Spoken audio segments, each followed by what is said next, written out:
मैं भारत को भारतीयता की मान्यता के आधार पर फिर से खड़ा करना चाहता हूं, उस काम में लगा हूं।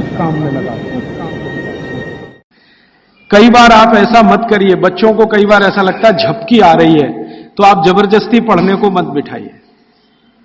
कुछ बच्चे ऐसे हैं जो मेज कुर्सी पे बैठते ही ऊँघने लगते हैं, तो उनसे कहिए कि देखो किताब बंद कर दो और जाके सो जाओ। वो 20-25 मिनट सो के आएंगे, पहले से ज्यादा फ्रेश होंगे, क्योंकि सो के उठते ही कफ का असर कम हो जाएगा और कफ के असर में पढ़ाई नहीं होती। ये और बात एक ध्यान दीजिए, कफ के असर में पढ़ाई नहीं हो सकती। पढ़ाई अच्छी करनी है तो पित्त के असर में ही होती है। पित्त बढ़ना चाहिए, कफ कम होना चाहिए, तभी पढ़ाई अच्छी होगी। तो जब तक कफ बिगड़ा हुआ है, असर उसका भयंकर दुष्प्रभावी है। पढ़ने के लिए मत बोलिए उनको, कहिए सो जाओ। कफ बिगड़ा हुआ हो तो सबसे अच्छा उपाय है कहो सो जाओ। तो 20 मिनट सोएंगे, आधा घंटे, 1 घंटे या 2 घंटे सो जाएं, फिर कहो अब उठने दो, अपने आप से उठने दो। अब अपने आप से जब उठे तब उनका कफ पूरी तरह से शांत होगा, फिर जो भी पढ़ेंगे मगज में बैठेगा, दिमाग में बैठे। और एक छोटी सी बात, आप सवेरे सवेरे स्कूल जाने के लिए जो मार मार के उठाते हैं अपने बच्चों को, आप बहुत बड़ा अत्याचार कर रहे हो, बहुत बड़ा अत्याचार कर रहे हो। कारण क्या है वो समझ लीजिए। वो ये, मैं ये कह रहा हूं कि आप करें जरूरी नहीं है, लेकिन समझ जरूर लीजिए, ताकि आपको करते समय ध्यान में रहे कि मैं ठीक कर रहा हूं या गलत। बच्चों को मार मार के सवेरे जब आप उठाते हैं तो बहुत बड़ा अत्याचार उनके ऊपर होता है। वो क्या होता है, सुबह का समय कफ का समय है, दिन के हिसाब से सुबह का समय कफ का समय है। उस समय उनको सबसे गहरी नींद आएगी, वो प्रकृति का नियम है। और उसी समय मार पीट के आप उनको उठा के बाथरूम में करते, चल जल्दी से नहा, बस आ गई है, ऑटो रिक्शा आ गया है। अरे ये बस और ऑटो रिक्शा क्या करेंगे उसकी जिंदगी को, मैंने ही क्या कर लिया इतना सब पढ़ने के बाद, क्योंकि जो कुछ मैंने पढ़ा है वो मेरी जिंदगी के कभी काम नहीं आया। काम तो वो आ रहा है जो मैंने स्कूल में नहीं पढ़ा, कॉलेज में नहीं पढ़ा। स्कूल कॉलेज में मैंने बहुत पढ़ा, x+y² = x² + 2xy + y², और पता नहीं कितनी कॉपियां रंग डाली, आज तक मेरी जिंदगी में काम नहीं आया x+y²। अब मेरे गणित के टीचर को मैं पूछता हूं क्यों पढ़ाया मास्टर जी आपने मुझे, तो कहते क्या करूं यार, काम तो मेरे भी नहीं आया, मुझको किसी ने पढ़ाया तो मैंने तुमको पढ़ाया। ये भेड़िया धसान है। मैं आपको विनम्रतापूर्वक ये कहना चाहता हूं, कितने भी अच्छे स्कूल में आप बच्चों को पढ़ाइए, उनकी जिंदगी का 90 से 95% बेकार ही जाने वाला है। अब उसके लिए आप उनको मार पीट के उठा रहे हैं, जो कभी काम नहीं आएगा जिंदगी में। तो आप ये अत्याचार मत करिए। फिर आप कहेंगे जी स्कूल तो सुबह ही चलते हैं, तो स्कूल वालों को मिलकर समझाइए कि बच्चों के स्कूल का समय दोपहर को रखें। अब आप बोलेंगे जी वो कैसे समझेंगे, ऐसे समझेंगे, बच्चे तो आपके पढ़ रहे हैं ना, ये स्कूल के मास्टर जी की पढ़ रहे हैं, बच्चे आपके पढ़ रहे हैं, फीस आप दे रहे हैं। आप मिलकर कहेंगे तो स्कूल वालों को झक मार के सुनना ही पड़ेगा, क्योंकि स्कूल तो आपसे चल रहा है, आप स्कूल से नहीं चल रहे, स्कूल आपसे चल रहा है। आप लाखों रुपए उनको डोनेशन दे रहे हैं, करोड़ों रुपए फीस दे रहे हैं, तो उनको कहिए छोटे बच्चों के स्कूल कभी भी सवेरे नहीं होने चाहिए। 7 बजे से स्कूल चल रहा है, ये तो होना ही नहीं चाहिए। उनका स्कूल 11 बजे से 12 बजे से होना चाहिए। आप प्रयास करिए, सफलता मिले तो बहुत अच्छा, नहीं मिले तो अपना अलग स्कूल ही खड़ा कर दीजिए। हां, क्या मुश्किल है आप जैसे लोगों के लिए, आप सब यहां बैठे हुए लोग हैं, कोई करोड़पति से कम नहीं है, क्या मुश्किल है, एक स्कूल ऐसा शुरू कर दो जो बच्चों को सुबह नहीं पढ़ाएगा। जी हम आयुर्वेद के हिसाब से चलेंगे, हम बागवट के हिसाब से चलेंगे, हमारा बच्चों का स्कूल दोपहर को ही शुरू होगा। तो आप कोशिश करिए, कोशिश करने से दुनिया में सब कुछ होता है।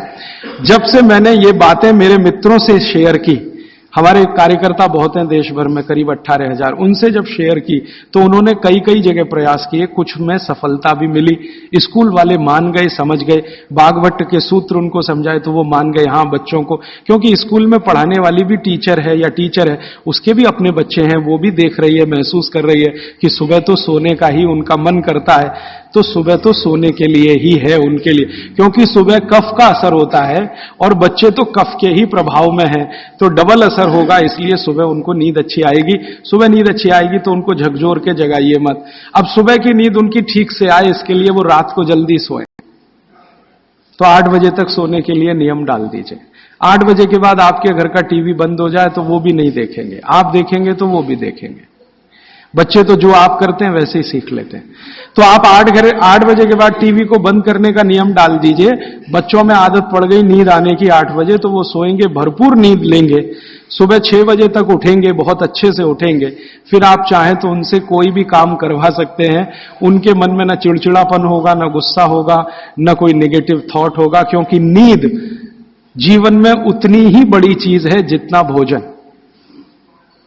तो भरपूर नींद लीजिए या लेने दीजिए, क्योंकि वो कफ के असर में है। तो बच्चों की दिनचर्या में आप ये ध्यान रखिए कि 8 से 10 घंटे सोना कंपलसरी, एक बात। दूसरा, बच्चे कफ के प्रभाव में हैं, ये मैं बार बार कहूंगा आपसे ताकि याद रहे। बच्चे कफ के प्रभाव में है, और कफ का प्रभाव क्षेत्र जो है ना वो जान लीजिए, हृदय से ऊपर और मस्तिष्क का अंतिम बिंदु, ये कफ का क्षेत्र है। हृदय से ऊपर, यहां से ऊपर पूरा ये कफ का क्षेत्र है।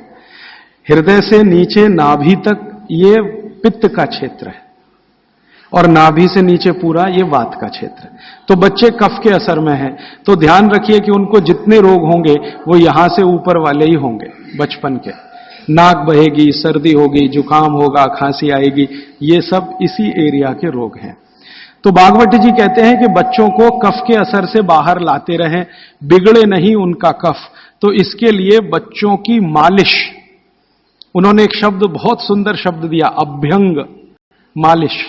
मालिश बहुत जरूरी है, बच्चों की मालिश बहुत ही जरूरी है। तेल मालिश, बच्चों की तेल मालिश बहुत जरूरी है। वैसे तो सब माताएं करती ही हैं, अनजाने में वो एक बड़ा काम कर रही हैं। कफ को कम करने की जो दूसरी चीज बताई है भागवत ने, एक तो मैंने बताया नींद, जो कफ की विकृति को कंट्रोल में लाती है। दूसरी चीज जो कफ को कंट्रोल करती है, नियंत्रित करती है, वो है मालिश, घिसाई, रगड़ाई, ये कफ को कंट्रोल करती है। नींद के बाद हो गई मालिश, तो बच्चों की मालिश अत्यंत जरूरी है। तो सुबह जब वो सोकर उठते हैं, शौच आदि से निवृत्त होकर आते हैं, तो उनकी मालिश होनी ही चाहिए। अब भागवत जी ने कहा है कि जो कफ के असर में है वो व्यायाम ना करे, वो प्राणायाम ना करे, योग आसन भी ना करे।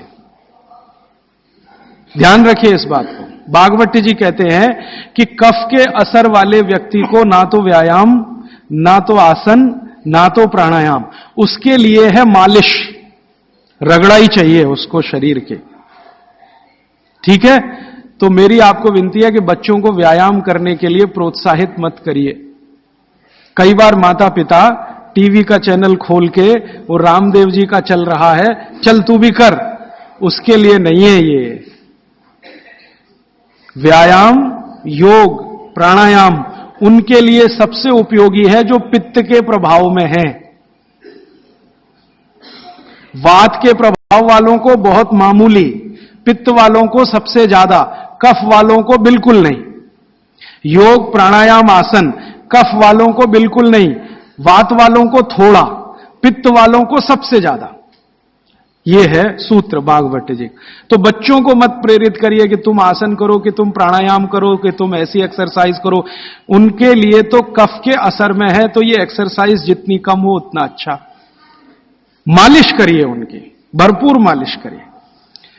अब तीसरी बात, तीसरा सूत्र, बच्चों की मालिश कहां करें जी? पूरे शरीर में करें, पूरे शरीर में करिए। लेकिन भागवत जी कहते हैं कि कफ का असर कहां है? मैंने आपको थोड़ी देर पहले कहा, छाती से लेके ऊपर तक। तो ये जो इतना हिस्सा है इसकी मालिश ज्यादा करिए ताकि कफ थोड़ा शांत रहे।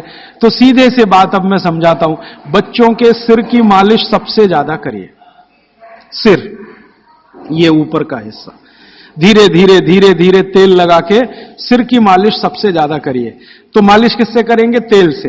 तेल जो है कफ नाशक है। तेल जो है ना कफ नाशक है। तो सिर की मालिश करेंगे, छोटे छोटे छिद्र हैं, तेल इससे अंदर जाएगा, कफ को सामान्य रखेगा, तो कफ के प्रभाव में बिगड़ेंगे नहीं बच्चे, माने गुस्सा नहीं करेंगे, चिड़चिड़े नहीं होंगे, निगेटिव नहीं होंगे, जिंदगी में गलत काम नहीं करेंगे। तो बच्चों के सिर की मालिश बहुत जरूरी है, सिर की मालिश। दूसरा वो कहते हैं कि कफ का जो दूसरा बड़ा स्थान है, एक तो सिर हुआ, दूसरे है कान। ये कान है ना, ये कफ के स्थान है। तो बच्चों के कान की मालिश रोज होनी चाहिए, जरूर होनी चाहिए। कान की मालिश कैसे करें? बस तेल लगाइए, हाथ में ऐसे ऐसे घुमाइए, फिर उल्टा घुमा दीजिए, फिर ऐसे घुमा दीजिए, और थोड़ा तेल कान में डाल के रखिए उनको, क्योंकि कफ का स्थान है कान। तेल डालते ही कफ शांत होगा। तो हमारी पुराने जमाने की जो माताएं हैं, वो रोज बच्चों को कान में तेल डालती थी, वो अनजाने में बहुत बड़ा वैज्ञानिक काम करती थी। देखा ना पुराने जमाने की माताओं को। आज के जमाने की माताएं तो कहती चिपचिपा है तेल, तेल चिपचिपा है तभी तेल है, नहीं तो उसमें कुछ है ही नहीं। तो पुराने जमाने की माताएं बच्चों को बराबर कान में तेल डाल के रखती थी, तो बच्चों के कान में नियमित रूप से तेल डालिए।